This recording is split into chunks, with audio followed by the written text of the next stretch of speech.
taura kuti ndaponeswa ngeroparo pamsana popemudza wake ndichagara kumushako ndaponeswa ngeropa rake renyenye ndaponeswa sendichiri mwana wake ndinofara ngekuti Jesu auya kundiponesa ngekuti kupenya kwakeko kuri kunditungamira ndaponeswa ngeropa rake renyenye ndaponeswa sendichiri mwana wake ndinotondera muponesi ndichiri kufunga ndiye ndiri kuimba nguva dzese ngerudo rukuru rwake ndaponeswa ngeropa rake renyenye ndaponeswa sendichiri mwana wake ndichamuona mambo wangu ndoita mutemo wake achiri kunditungamira dakara kumusha kwake ndaponeswa ngeropa rake renyenye ndaponeswa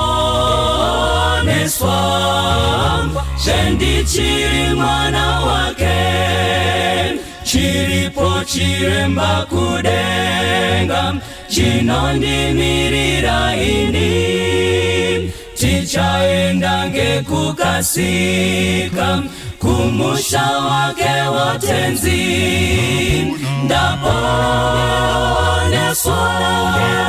ngeropa rake renyenye ndaponeswa sendichiri mwana wake ndaponeswa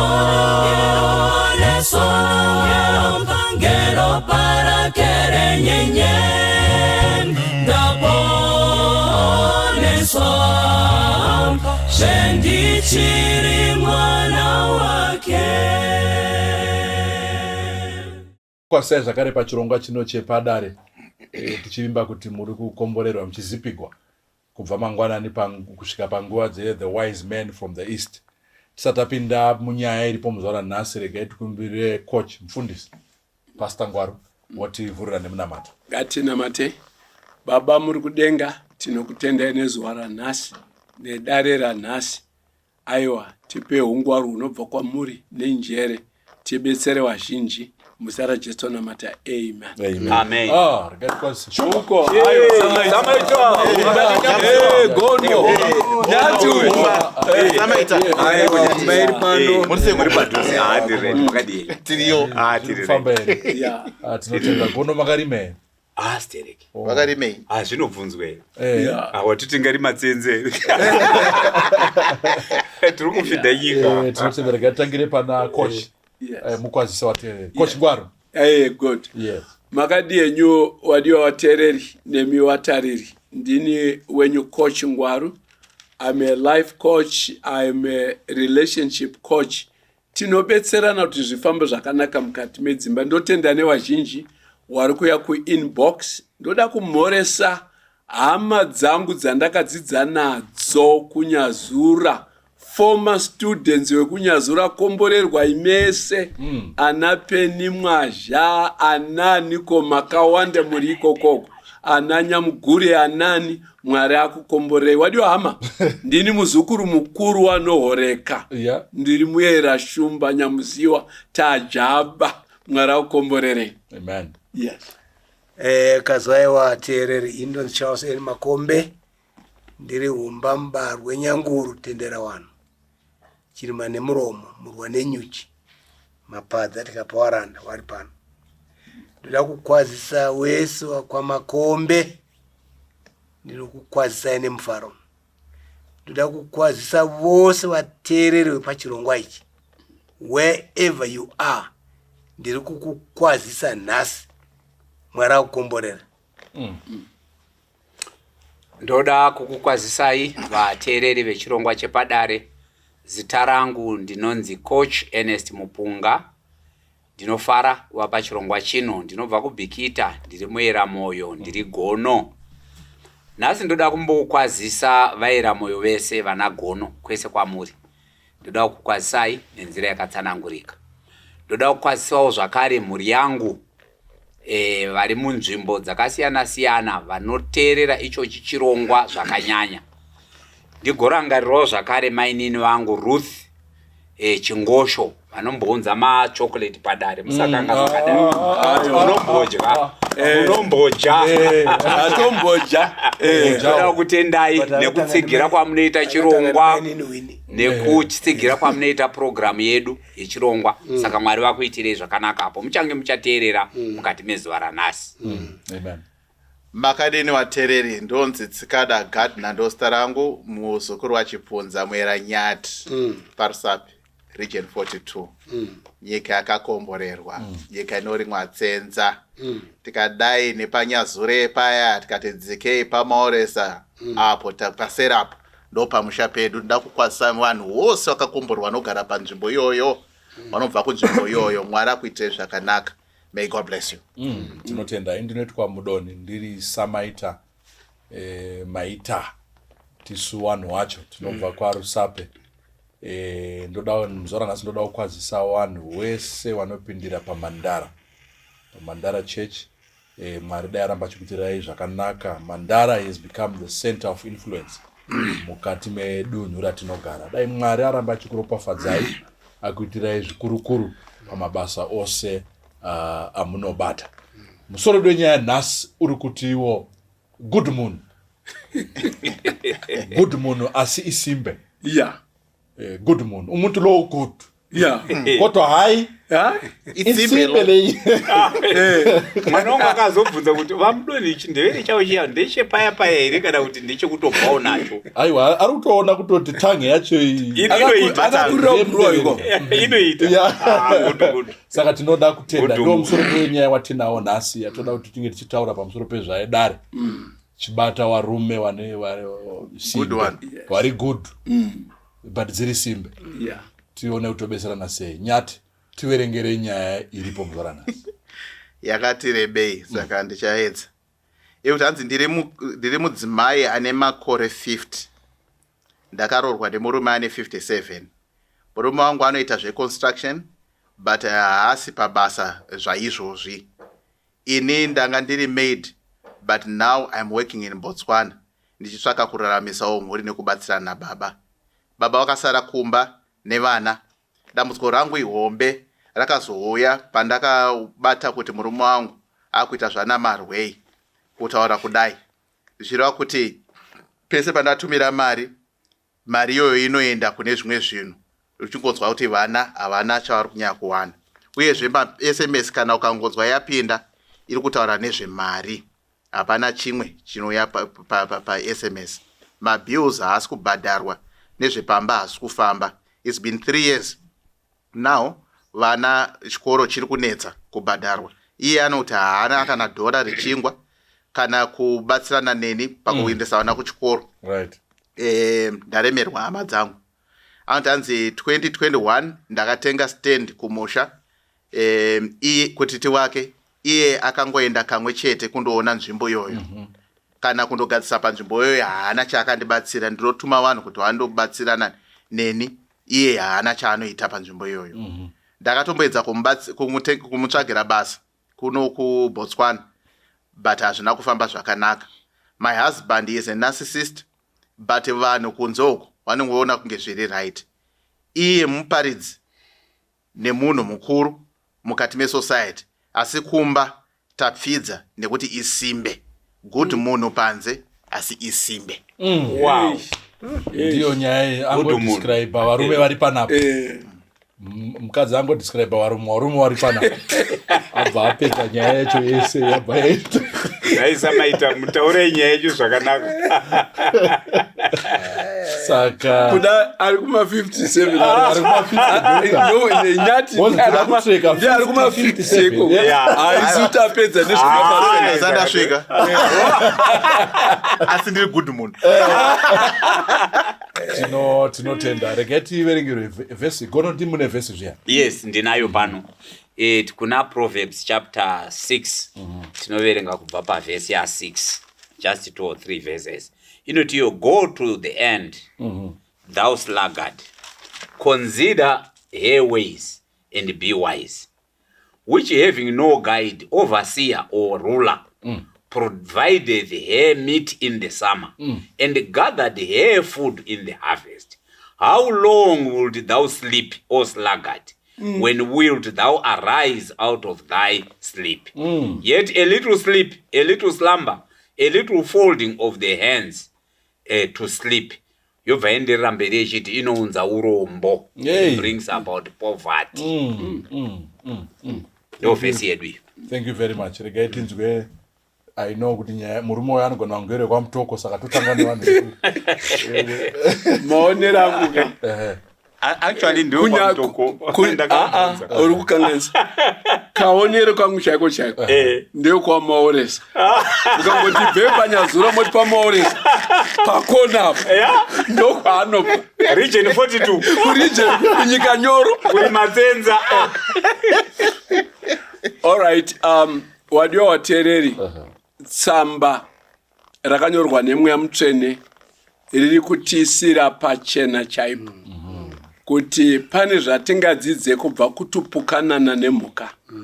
Chimwe chacho ndechekuti kumasvosveka hakuna supervisor kana manager. Munhu anongomuka achiziva kuti kunoitwa basa. Ndinoita izvi nezvizvi. One work habits, a work culture inoita kuti vazive kuti tichada zhizha richauya, tichada chikafu, chando chichauya, tichada chikafu. Saka that community yemasvosveka munhu wega wega ari pabasa and whatever, hakuna kana supervision and whatever you. Ndobva taudzwa isusu kunzi ukaona uchipeta maoko kudai kukundwa nesvosve eyo rechirungu rinobva rati poverty will come as a bandit. Saka ndoda kuti kunana mai nana baba and more especially nekuti dari nerindera na baba toda kuti kune fellow men wakateerera uko wedwe musakundwe nemasvosve. Ukaona takusvika papoint yekuti mai wakuti ko muchasimukari ko muchamuka nguwai uri munhurume, I think wakuda kupinza mhuri yako pakamanikana. Ndofunga dari rineri ndo zvatichakurukura varume vanopinza mhuri pakamanikana nekuda kweusimbe. Uyu murume uyu ari kutishoresa. Umba nasi vakatochajeri. Chibva imatongopinda. Now ekanimboti digress mbichana. Kwedu kumaungwe kwandobva kana uchitsvaga mukadzi musikana. Uona musikana akanaka. Wobvunza kuti kumusha kwacho kwakadini. Musikana akanaka nechimiro chakanaka asi but. Pese pana but. Tatokanzura. Takanzura zvakanaka. Urunza zvakanaka. Murume uyu that's why ndati ari kutishoresa paiswa but muBhayibheri. Simbe haifanirwe kudya ndo rimwe vhesi retisina kuerenga. Kuna vaTesalonika uko. Saka muri kuti mukadzi asachengete murume wake. Rega nditaure kuna mai wakateera mune simbe mumba.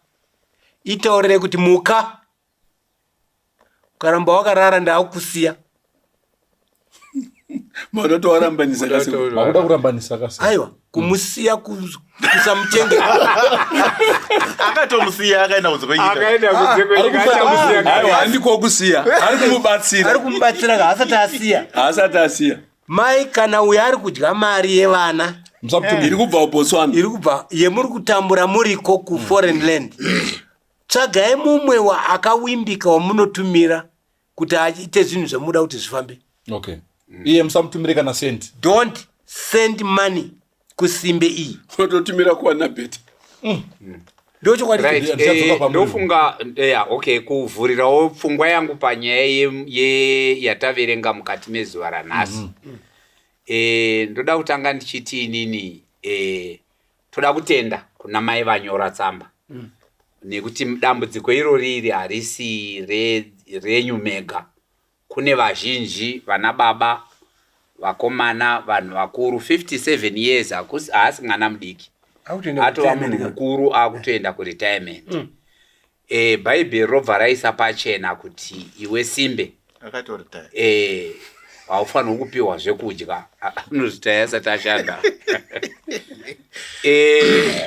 Inini semaonero angu ndeyekuti iyo pane zvinhu 4 zvandinoona zvine ushamwari.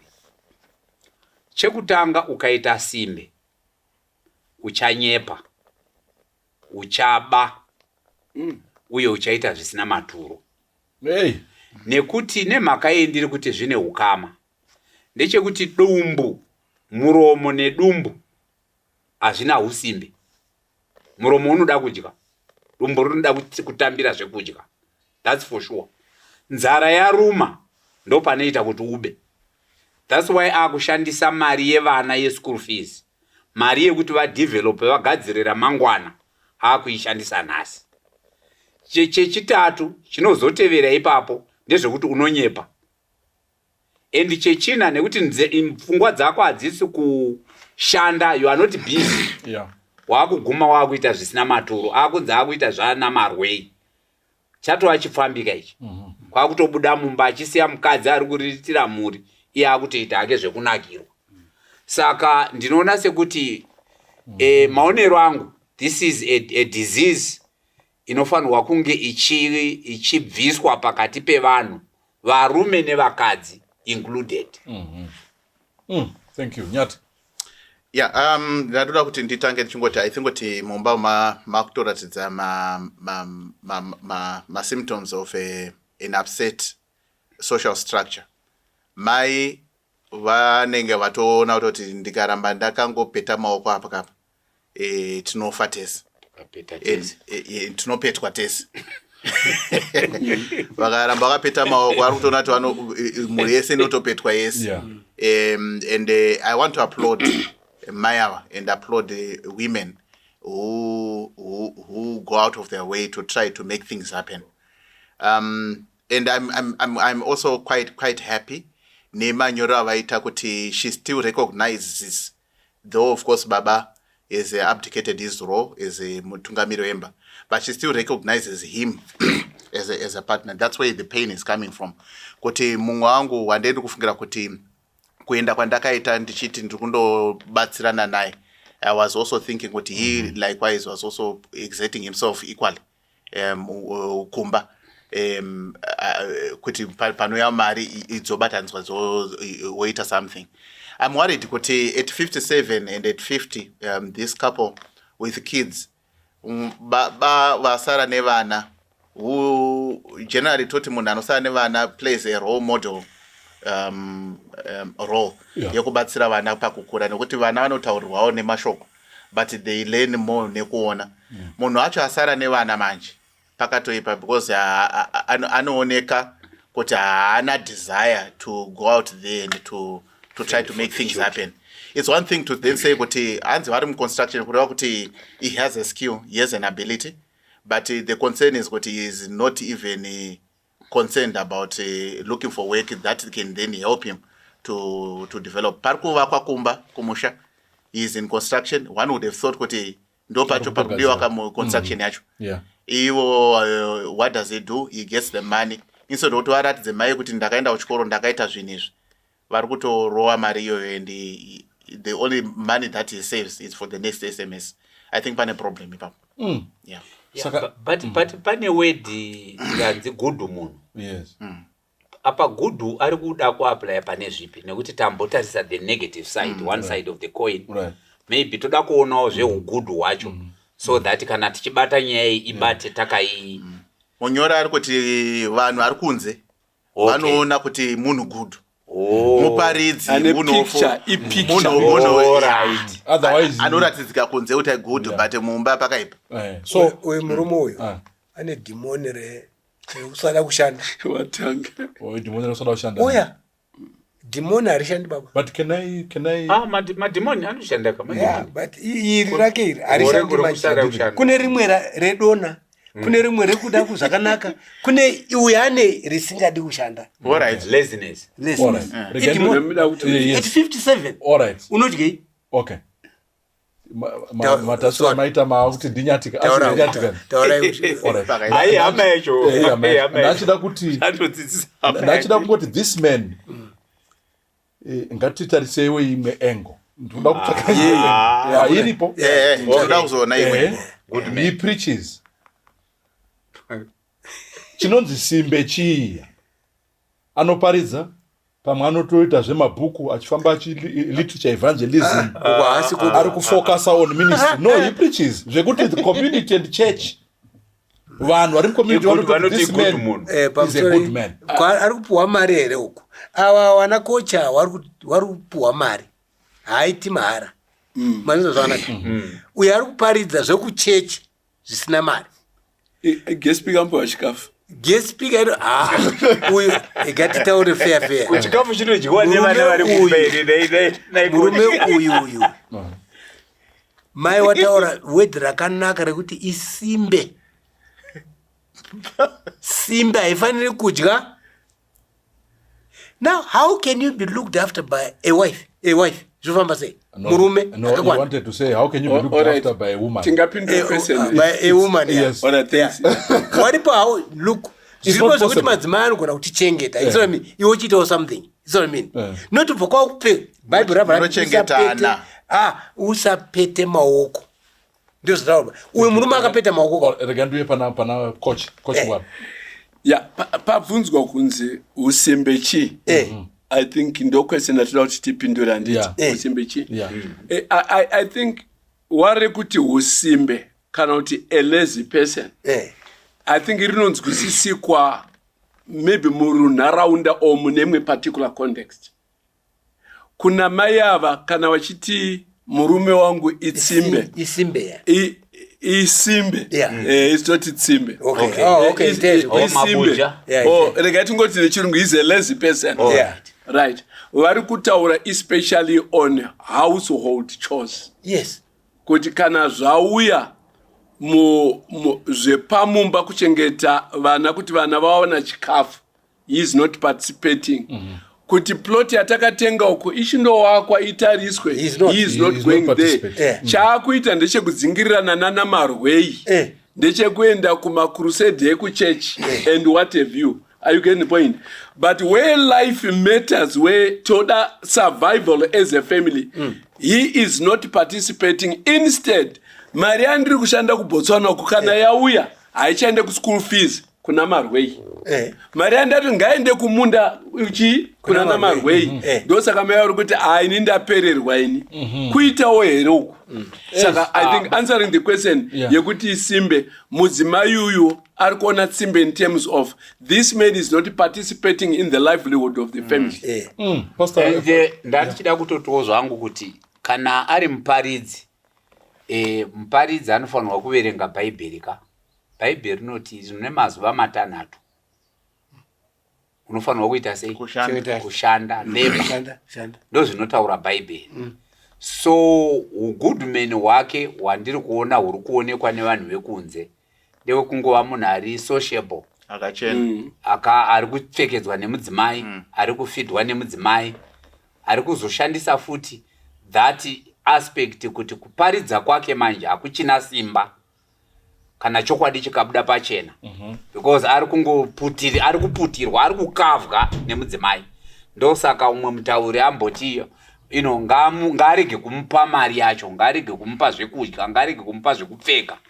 so that tichiona kuti the standard yelife yaari kuda kurarama inoraramika here pasina maresources nyati vanhu vari kuti mukadzi asachengete murume wake aiwa isi tiri kuti ndikubvunza chaure pamuri indandoda kuti nditi I want to wear Pastor Ngwaru see it. I hope I will not be hammered. Okay, ndandoda kuti ndipfeke heti ya Pastor Ngwaru yaunombopfeka nayo I'll try it. Dana nditi, is it possible kuti munhu anogona kunge atori okay, I'm not condoning kuzoshandisa kwanoita mari. I'm just looking at the aspect yekuti munhu anogona kunge atone desire yekuti wakambobuda uchienda kubasa uchitsvaga uchidididi uchipiyapia, you come to a position of fatigue kuti nothing is arising.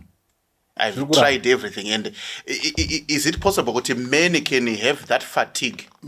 Yekuti you come to realization yekuti masango atori matema zvekutodaro, and you may need maybe someone who then can then assist you. I'm not talking about the aspect zekuti zvazovhimwa nevamwe zvashandiswa kudidi, ndingoti hangu from aspect yekuti anogona kusamuka achienda kubasa, yes, they're in construction and so on, but urikuenda kubasa kwacho you're not being called, urikuenda kubasa kwacho you're not being paid, or akutoshayika mabasa acho zvachose.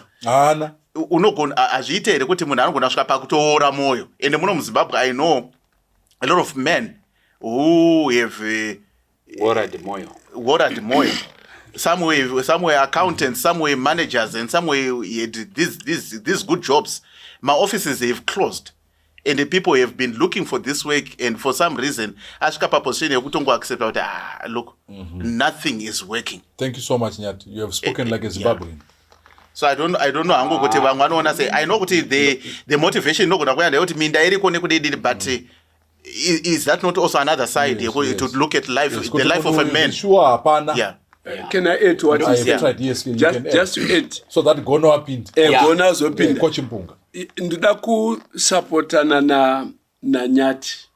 I think as Zimbabweans, but let's not generalize. Semfundisa coach, inindiri kuona kuti vanhu vakawanda vari kutambura mukati medzimba sevanhurume. Vamwe vacho vari kukoniwa kubuda in a certain box. Kana ndiri builder, ndiri kutsvaga ubuilder, and handisi kuona, and I'm tired. Ndoda kuemploya kwaSiski, ndomuka ndichitsvaga ubuilder. And as a result, you don't see these other opportunities because you are blinkered, you are a builder. Kana ndiri kapenda dzimba amabasa ekurufa ariko omboti nya newo boti onya pamari because my tools down, my saw, my plane ako akango wangoti njuku seni zuwa rinobuda wakadai nekuti mabasa eko hakuna. A lot of men vanoda coaching. Ndosaka kunana coach Mpunga, and I think he can be a business coach murume uyu. And unokurudzira kuti mabhizi warida kupinda muentrepreneurship one murume uyu anogona kubetserai. Idi tiri kuraiwa nekuti career yangu yandakadzidzira haisi kuwanika, and therefore ndoswera ndiri pamushana kudai. Right.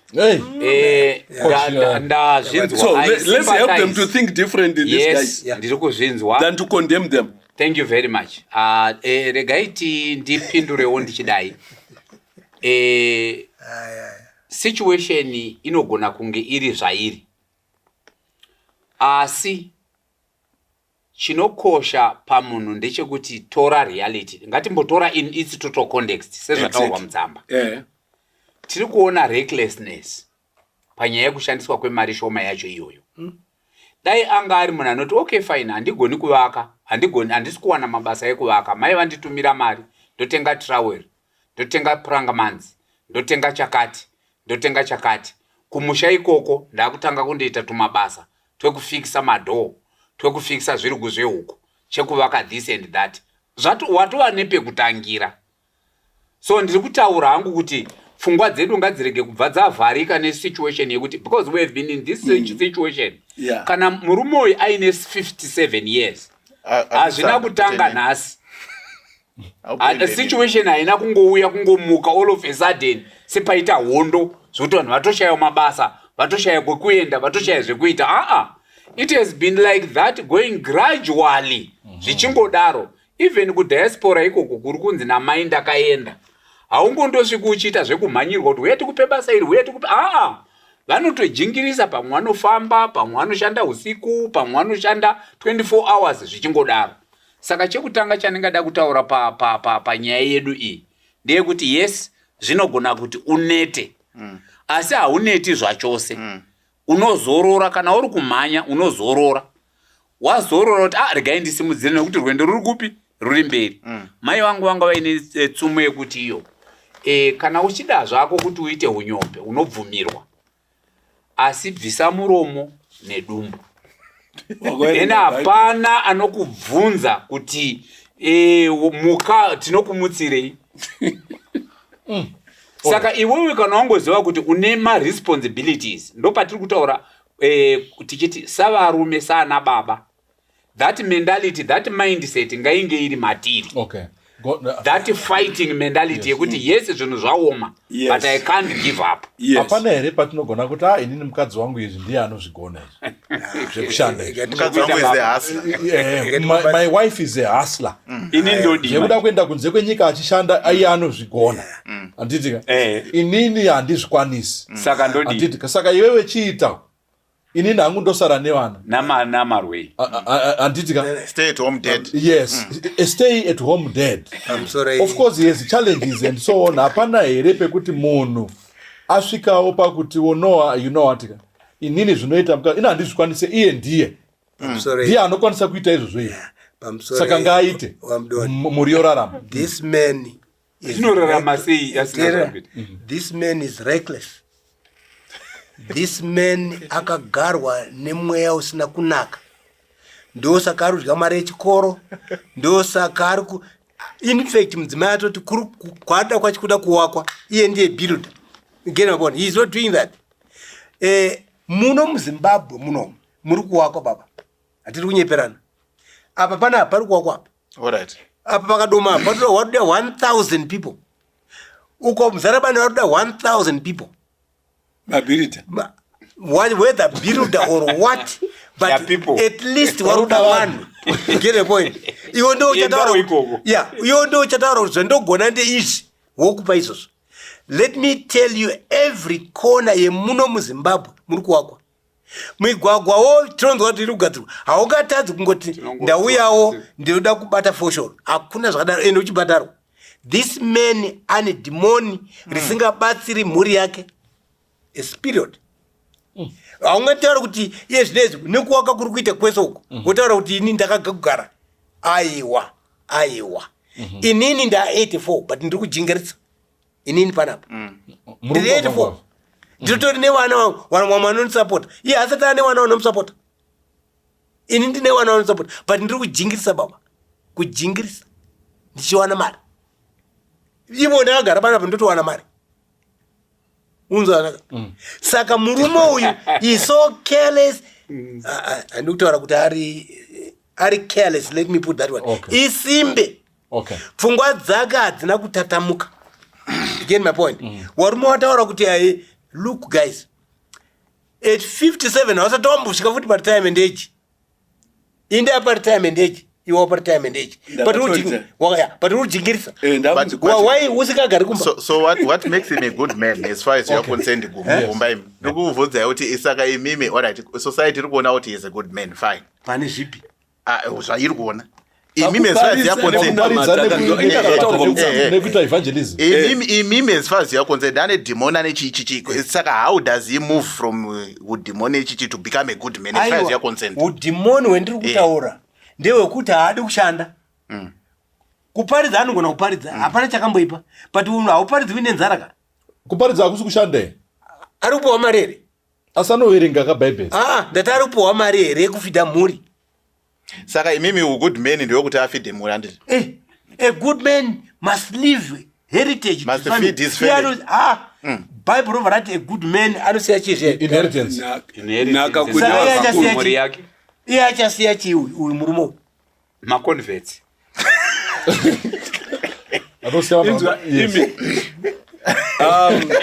I don't know. Ndinambofamba neruti imwe chete. I think kuma flanks uku tinenge tirikwirana. No, it's okay. It's okay, yeah. Varume. I don't know. Kuda Padare panapa. Ndine experience yakafana nemurume. You get the point? Yekuti ndakamboita mudzimai akaenda ku overseas for 1.5 years. Munhu ndiwe kuwa mutoko chete. Mazona. Marriage wakaenda ku London for 1.5 years. Wasati waenda maite chi. Ayo, wakare kodi sekuru mbangesi. Ndoda kutaura kutapira kwemari yausina kushandira kwepondo fanike ndobva kumukadzi. Murodi Zimbabwe economy yenge iri kudzika kuondomoka kwane makwindillion. Are you getting the point? I know. Mudzimano kutumira iwewe 500 pounds warume kunyange mese ngwe mukaenda kumabasa mukadika indaigara pachair so ndichiverenga mazimari kuda kuti ka machimboramba muri komariri iri right zvekuti kana uri careless. Are you getting the point? Ndo pane nyama. Uri careless. Yes.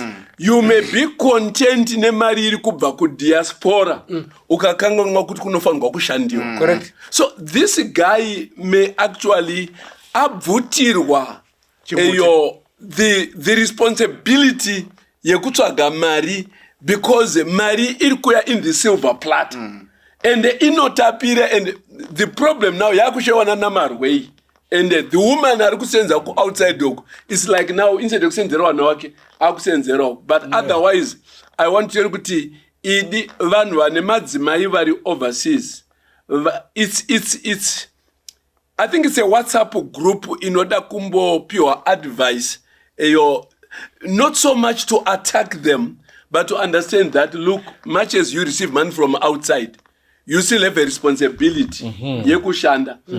But of course like Seguru says murume uyu akatanga kutoita nyope mai wasati waenda kuBotswana. So chakatozoenza kuBotswana wachiti ndenge ndiri maid ndikatoona panapa ndikasaenda outside the country akasamira ndoda kuzodzoka later tichiti ngatimbonewo mai yawo mukunaka kwawo nekunyora kwawo tsamba kuti hapana here zvatingasvokosve nekuvabatsirawo mai yawo despite the fact yekuti wane simbe yawo ko iwo hawana here pamwe patingawabatsirawo as a woman. Yes. Ndingapindurawo pambotaurwa na kochapo panyaya yekuti mari inonaka uchidya usingaishandira and so forth. Inini pane dambudziko rangu pamurume uyu besides unyope wake it's responsibility. Exactly. It is his responsibility. His sense of responsibility. Number one, sense of responsibility. Yeah. Number one panyaya yevana. Dai anga ari good munhu even kumukadzi wake achinza ano haasi kushanda ari kuti tiri kuona effort yake but haina chairi kuunza saka indii ndiri kutoita pakuru zviri nani. Handifungu kuti even example yavo yavapa when he remained here vachitambira 500 pounds ichiuya ichibva kumudzimai vana vaitadza kuenda kuchikoro. Andika wakaimba. Number 2 voenda kumadress. Number 3 havanawo chovanoita because fact yekuti makato vakaimba you are realizing kuti tiri kubatsirana hazvigoni kuti dai murimi maamuri uko mudzimai ari kuno exactly the same would happen. Ndakutumira mari chivakaimba kuti mangwana tizoona pekugara. Ndo zvinoita good partnership izvo. Ndo zvinoita good marriage. Saka murume uyu ngatingomuisa panzvimbo yake chaiyo yekuti zvaari kuita izvi he is number 1 irresponsible. Number 1 he is lazy sekutaurwa kwazvaitwa nemudzimai wake. Saka kumubatsira kwatinoita ndekwekudai utori neskill hama yangu chishandisa skill iyoyo utore kamari uwane kamari kashoma kaunowana utange kuita self job usamirira kuti uchaemployiwa nemacompanies nekuti macompanies anokuemploy acho haana haako environment idai haisi kubvumira wotangira ipapo.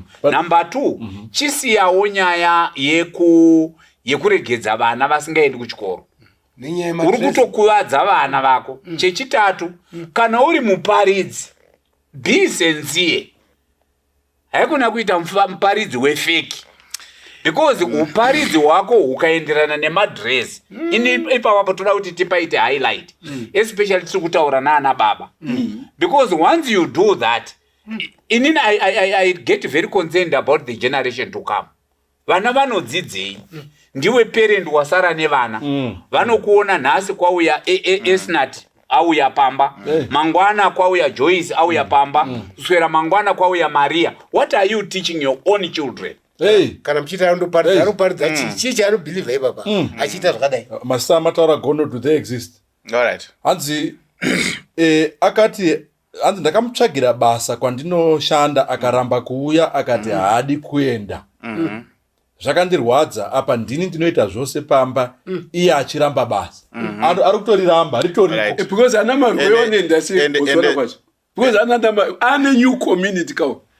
Ende zvasvika pekuti if you read it well, ndakatenga musha.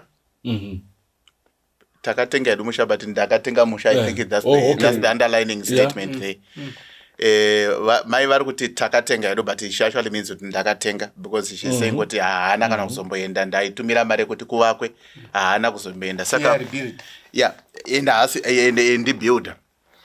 Very interesting. The flip side yekuti kazhinji the normal structure inenge ichiti baba kana vari gainfully employed kazhinji ndo kunobva homwe inoita zvikuru zvakafanira kutengwa kwemusha nekudidi family finance.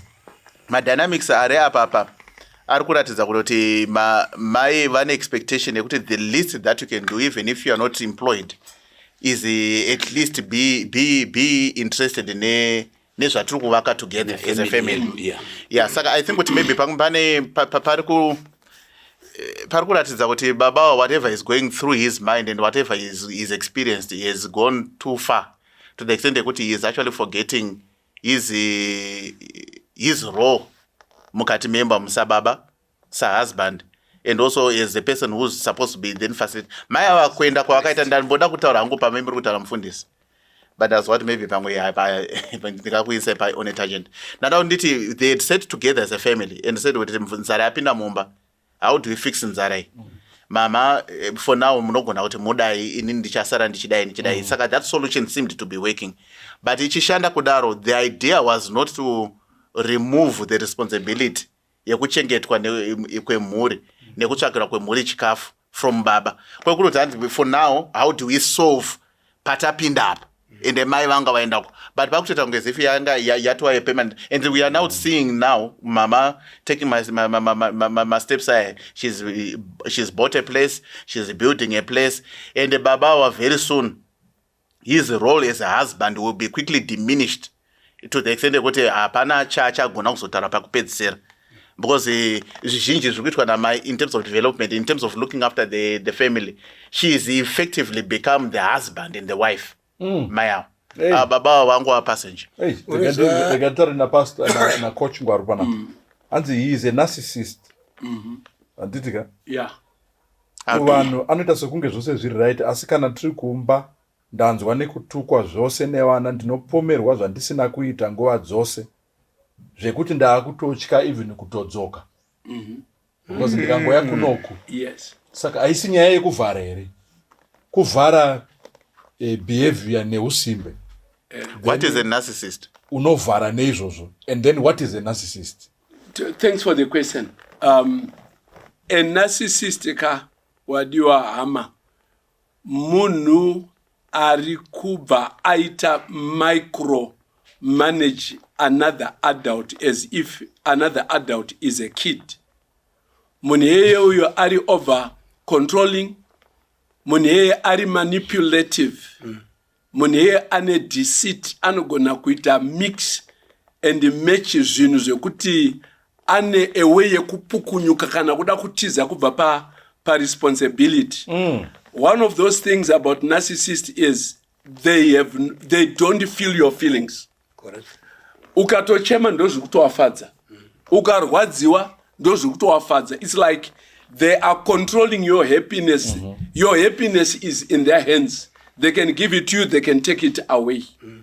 Saka mai ava wapinda panguva yekuti she is even so kutogara kwavo kuBotswana all this time, imwe handi yekuti vari kutsvaga mari, she is also escaping from a husband of this nature. And umusi aine mari, but pane point ndichada kuzotaura when we look at Mai and how she is doing it, and whether it is helping this particular family.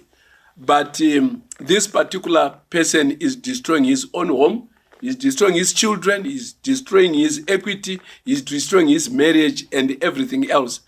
And this you he must be responsible. He must be responsible. Let's speak in clear terms, but practical what is he terms. supposed to do? How should this man be handled? I think Papa he must be responsible. What does that mean? Yeah. You get the point. Yes. Ndakupa example anditika zvakanaka pane mhuri yendotoziva dzimai ari ku UK murume ari kuno Yes. dzimai anotumira mari waka imba tikaisimudza so it fits well in Borodale. Yes. Kuwaifirits. It fits well yakawakwa nemukadzi. Yes. But the man was look mudzimai ndiye atumira mari nditika iye achibiri saka waka wese ndo example enda kudini upa it's the same applies uyu mukadzi ari kuBotswana handitika uyu murume ari kunoko dai ngari munhu ari responsible handitika wakadai wachitoita zvikuru ndekuti mudzimai enga atumira mari ndio saka tiri kuti dare ndio saka tiri kuti inini ndiri kuti don't send this man money kuti haachagoni kuchengeta wana because akuisa kumadress munhu ari responsible ndekuti somebody mudzimai wangu ari kokoko zvaari kutumira ngatichita together you play your role uri kunokwanzvera yes wana wako enda pana mwana wako kutoenda kuchikoro wari kuita nursing achitumidzira ndo inonzi responsibility. Baba vanofana kuchengeta mhuri yavo zvinoreva chii ndo zviri kubvunzwa namufundisi kuchengeta mhuri kureva here kuti baba vanofana kutsvaga adequate income inoita kuti chikafu chikwane vana vaende kuchikoro panogara pawanikwe zvinodikanwa pamba ipapo zviwanikwe zvichibva pakubata nekushavira kwababa here ndo mubvunzo watiri kubvunza saka from an African perspective where I'm coming from I think ndo role iri kutarisirwa kuti baba vanga vachiplaya and in this case yes it is understandable kuti people go through troughs valleys but if the valley becomes a permanent feature and the wife is then taken over the role, it then causes a social discord where humba avazomjenga hao vataura mashoko ekuti mukadzi akatovaka imba vanga vari kutsanangura because painterpretation ndo kubuda kwazvinondoita kuti ndiye anga ari kutumira mari ndiye akavaka imba but reality inenge iri yekuti imba iyi yaifanira kunge ichinzi imba iyi takavaka tiri tese kuti zvidaro manje zvinenge zvichida kuti baba vane rupande rwavo manje rwaari kuita wane ruoko ipapo yes toita sei kuti wari uite rupandirwo ndo patiri kuda kuti tibatsirane I think gono vambopatsanangura pakuti imi mamboda kupabata kuti he needs to come out of his box mabasa ari kuwanika ende rimwe racho rupande ruri simple nderekuti imba iyi iri kumushaidwa kuvakwa inoda kubhadharwa builder anovaka he is a builder. Why is he not using the money, the resources that come to build his own house? Then we can then say, iteratively, waka together this home. Correct. So in a way, that's a very simple win-win one. Without looking for any money, the resources there. Cement iripo, mari kutumidzwa, stand iripo. Parukudiwa builder achabhadharwa. He has the skill and ability. Saka mari inzwai. Mari yacho anayo. Yes. Yatumirwa mapula asvika. Yes. Are you getting the point? Ane skill yekuwaka. Asa hasikuenda kunowaka. Saka zoitwa sei. Right. Inini ndiri kufunga kuti Adauro. Anzogona kumurova.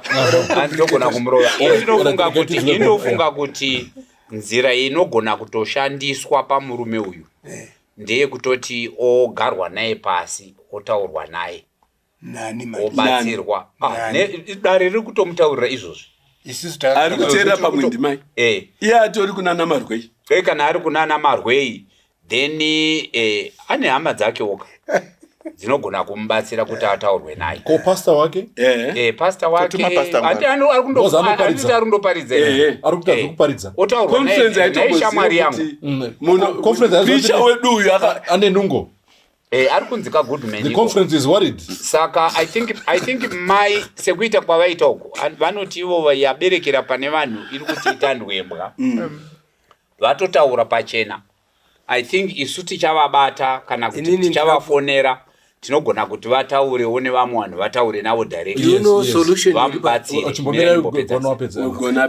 vataurwe navo directly baba kuti zvamuri kuita ndotoda kuva redemptive tinogona kuvakondema zvongogumira ipapo ongoti handitaurirwe neumwe murume zvekuita zvatopera zvakadaro asi vanoda kugarwa navo pasi kwakutaura navo kuti zvemuri kuita izvo hazvisi kushanda. But solution iri quick ndeyekunyima sadza, ndeyokuti mai wasatumire mari zvichamuita wake up yakupiwa mumwe achibhadharira vana achindowaka iko zvichamuita wake up izvo zvokuti muchandotaura kana this one inyope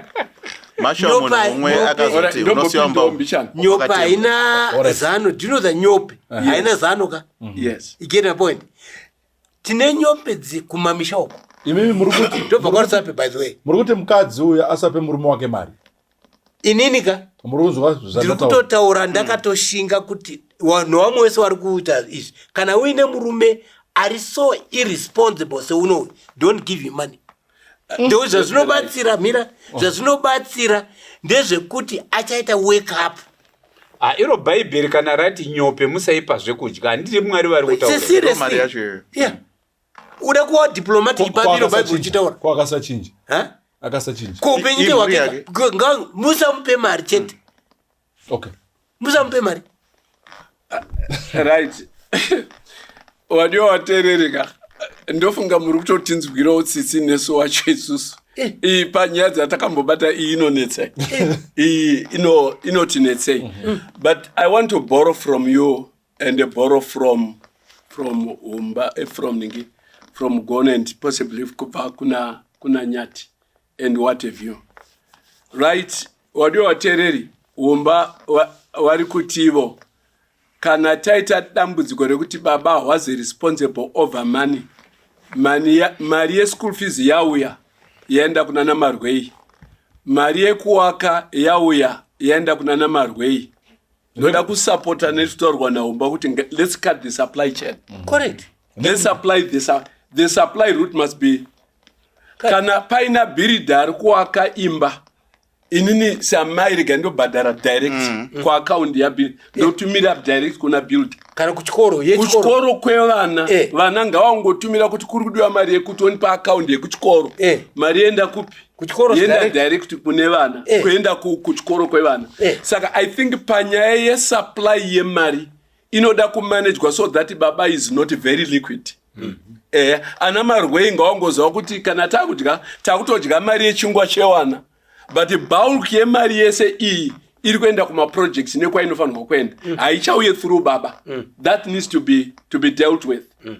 Ndoda kukwereta zvataurwa na Gono kuti mai zvimwe zvinhu hazvidi kuti ngoramba iri nyaya yenyu nababa muri 2 imwe ngaichienda kumatare emisha isitiri dare panapa pane matare anofanirwa dzimwe nyaya dzatotaurwa panapa kai idi dzoda kuenda kumatare kwamudoni ikoko kuti honai vanasamaita ndondo munhu wenyu kauyu kwenyu ikoko kwamaoreza kuya mobva manyasenda kuna chifi chidukuenda kuna chifi chiduku chipunza kuna chifi chipunza munyatsoisira pachena honai ndikundikashanda mari inodawo baba wane magirlfriends vana havachachengeti ndo chimiro chandina ndibetsere ndodini nemurume uyu hama dzake need to come and assist this woman. Haichisiri agenda in bedroom iyi.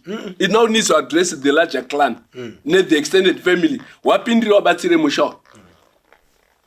Number 3, yangoya ndakuisa inini. Fasten your seat belts. Fasten your seat belts. Inire guy ndizvireweni. And inini ndiri kutenda ndiri kuna Jesu. Jesu anoti kana paita upombwe unotenderwa kuramba. Eyo mai upombwe hwapreacher uyu muparidzi uyu ukaramba hwakadai vana vakusafa zvakadai imi makutotya kudzoka kuZimbabwe nekuti murume uyu akugara namarwei. It is your legal right and it's your biblical right to redefine this marriage. If this man does not want to be responsible as a husband, sometimes he may need to be shown the door. Ndikutaura sa pastor, ndikutaura sa coach, I know munogona kuti pastor Ngwaru, you are too harsh. Sometimes I think it's necessary. Let's remove my gloves from botaura man to man. Baba kana muri kunditeerera, amekuti muri kuna marway number 2 ere kana marway number 3 or marway number ani and whatever. Shamwari, you are not irresponsible. And truly speaking, you're not being fair. Uri munhu anofanirwa kurambwa iwe. Because you are not irresponsible. Your wife cannot continue to suffer. Ezvo mukadzi akugara outside the country ari kutambura kutya kudzoka kumusha kune vana nemhaka yekuti anokutumira mari wodya ne. My friend, be responsible. You may not need to consider divorce right away, but sometimes you may need to take separation. You are allowed, even the Adventist church, inotendera kuti when a marriage is this abusive with a narcissist like this one, you can part ways. I think ngambo ndochengeta namarwei kana apedza he may come and renegotiate his marriage when he's back and he's willing to take responsibility.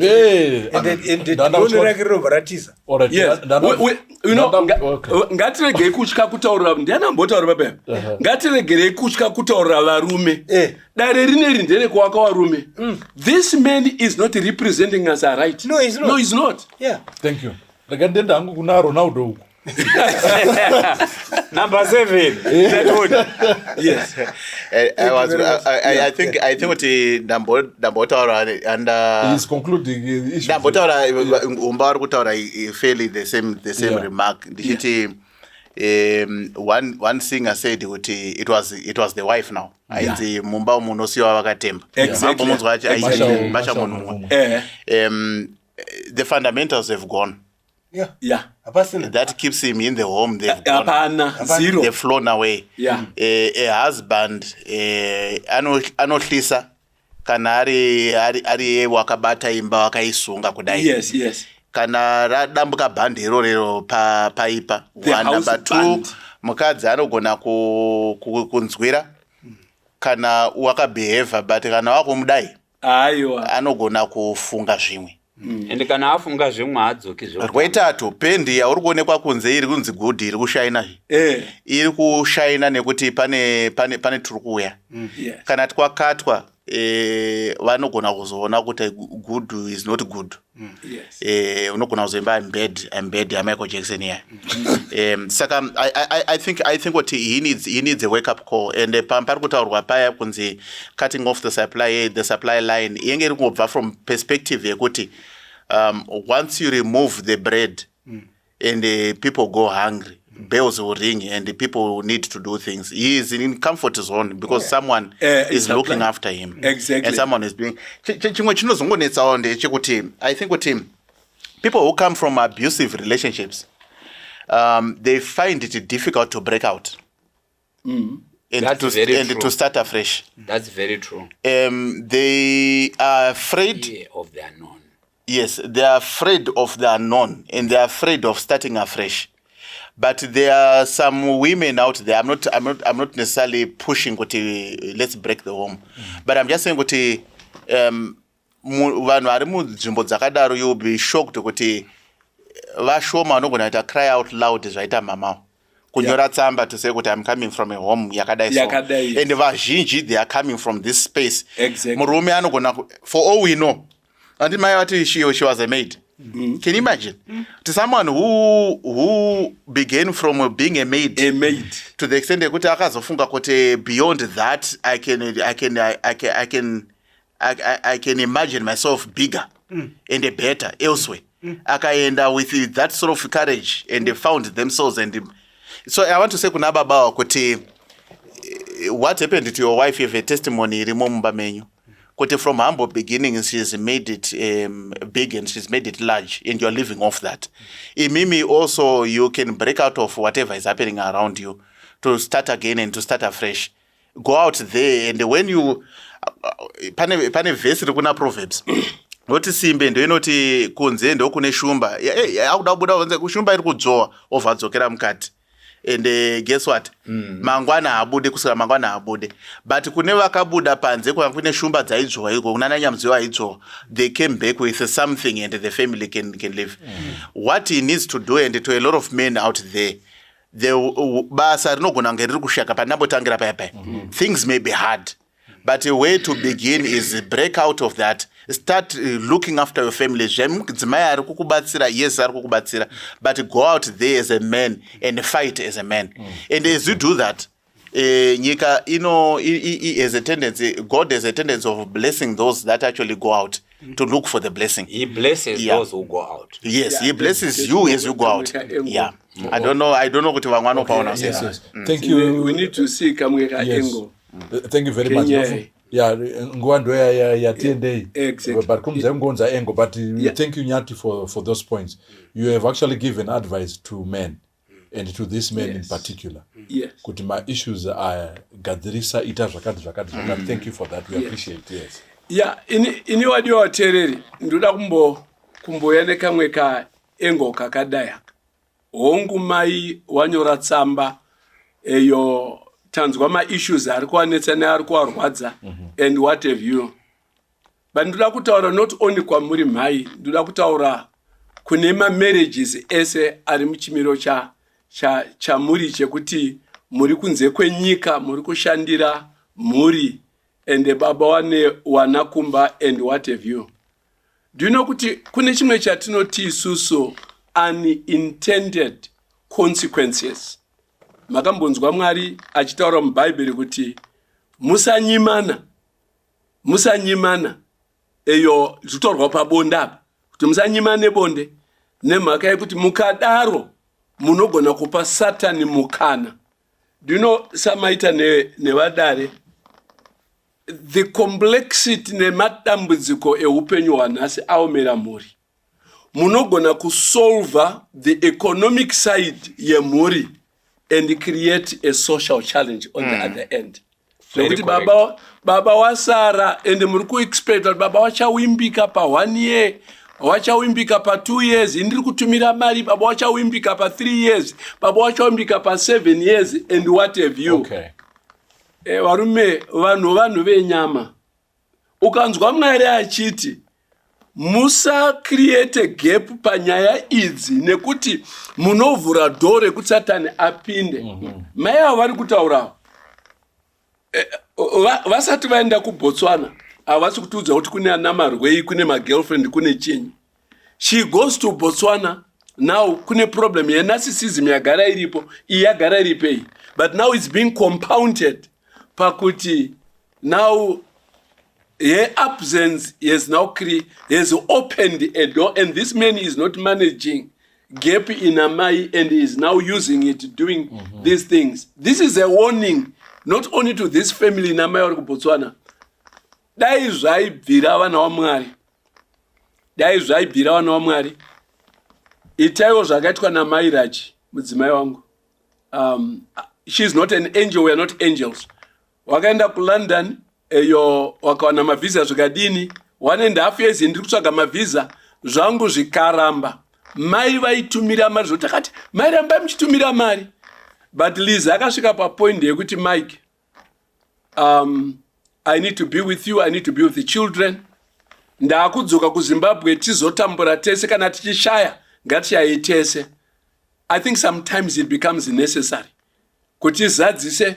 When God says protect homes like this, please, these separation, distance marriages, they are causing a lot of heartache and disruption. Thank you so much. But I'm sure we have concluded it's this a good idea. Thank you. You have said everything. Exactly. Regai mungo commenter, then in the one gono from Mamchida Taranyati. Now, in this case, it's like a garapa. Yes. Wakoma na studio. Mudzimai akati uya kune basa. Akaramba. Saka it doesn't work. Saka iye ngawi. But kune wamwe it might work. But uya akaramba uyu. Bozo mudzimai akati chiuya kunoko tigare tese hanzvere, so that zviti zvavari kutaura zvigoitika. But akaramba manje. It's what I mean. Whichever the case sekuru, whether akaramba ana kuenda. kuti vagare separately kunyange zvikajustifyiwa kuti akaramba. The point yatiri kutaura ndeyekuti kugara separately zvine dambudziko. Handisi kumboramba ipapo mzukuru. Yeah, ipapo handisi kuramba. You know what I mean? But look, but the situation kune wane madzimai ari outside one the faithful varume vari kuno the faithful is what I mean. Kana zvadaro mabvumirana. We think they are faithful. Well, we think sekuru tinofungidzira. Apa tingaita dialogue kusvika mangwana. Right. Regai tichindopedza. Chichipedza ifungo yenyu. Yanga yakatokosha. Yeah.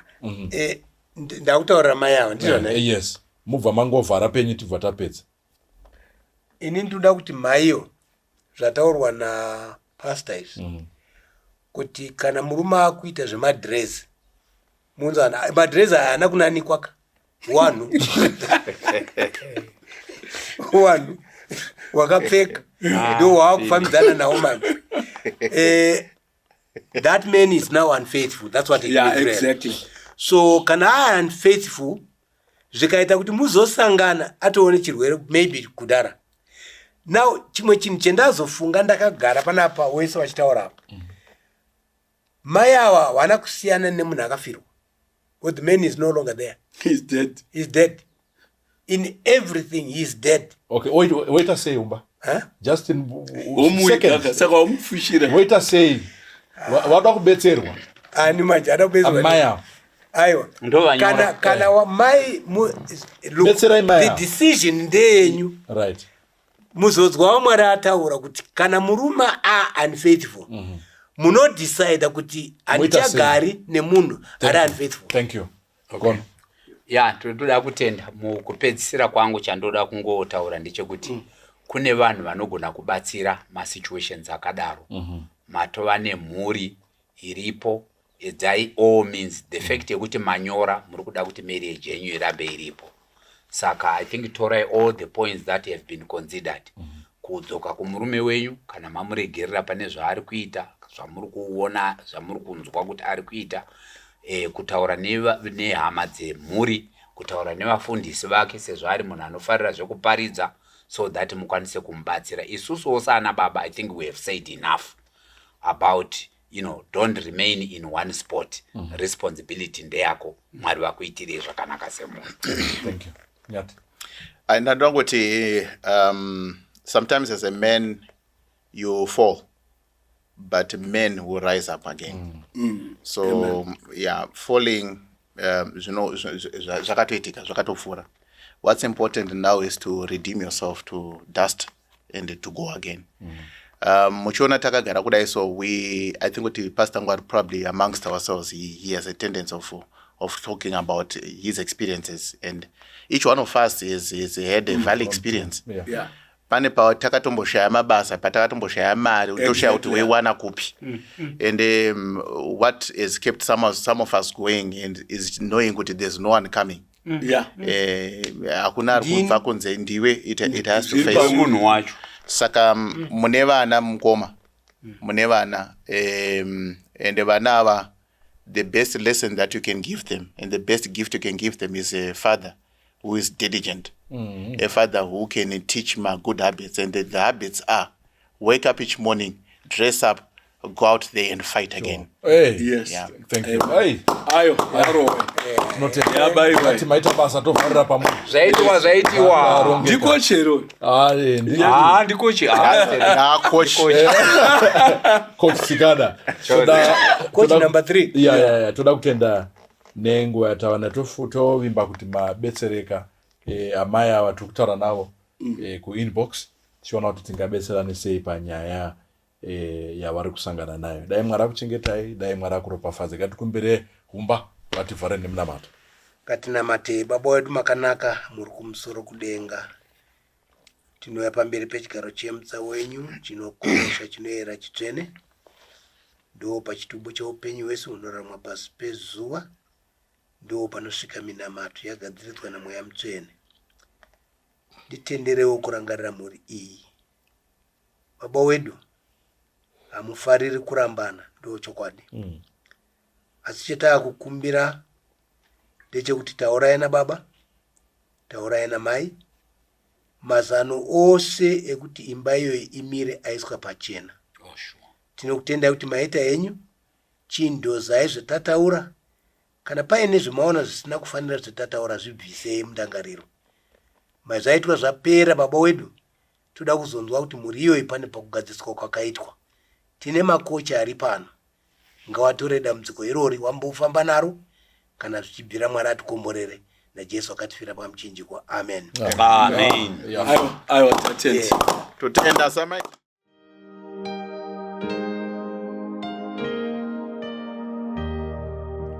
Kutegemea Mwokozi kwangu tamu kabisa, kukubali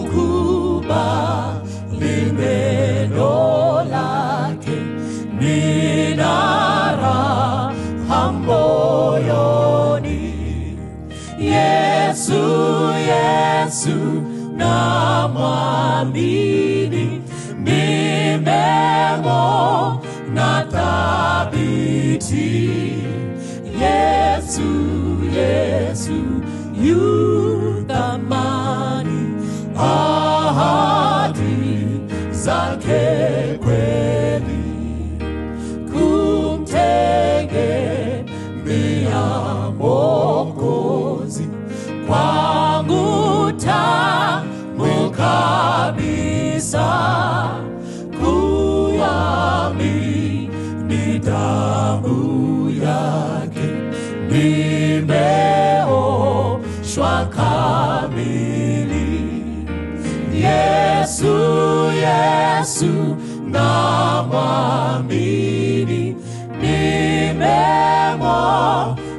thabiti.